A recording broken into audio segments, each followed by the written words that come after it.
আচ্ছা কোনছে আল্লাহ বড় না মানুষ বড়? ধরো গাদা, তুই কার হাতে কার জোড়া দেশ? কুড়াই আল্লাহ আর কুড়াই মানুষ। যেটা কবার কইছে ওইটা কন। আল্লাহ বড় না মানুষ বড়?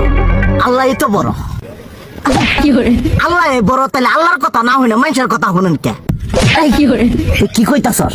কি এর আল্লাহর কথা মানে না মানুষের কথা মানে? হ্যাঁ, কি আর মানুষের কথা শুনেন তাই না? আমনে যে ওই দিনকে ডায়াবেটিসের রোগ নিয়ে যে হাসপাতালে গেলেন, ডাক্তার আপনার কত কিছু খাবার না করলো, সব কিছু না খাই এখন চলতেছেন।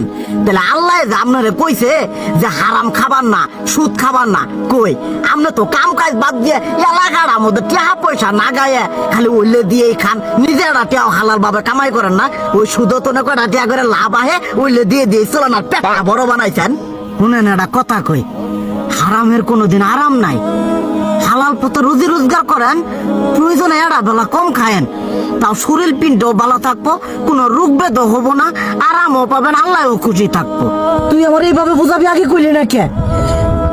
আসলে এই বিষয়টা তো আমি কখনো মাথায় এইভাবে নিইনি যে আমাদের কখনো ডাক্তার নিষেধ করলে ঠিকই আমরা নিষেধ মানি, কিন্তু উপর আল্লাহ যে কত কিছু নিষেধ করে দিয়ে সেটা মানি না।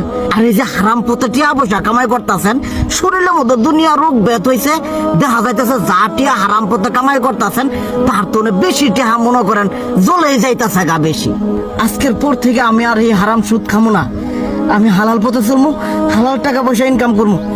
এতে করে যদি একবেলা কমও খাইতে হয় তবুও খামো, তবু আমি আর এই হারাম পথে চলবো না। আচ্ছা ঠিক আছে।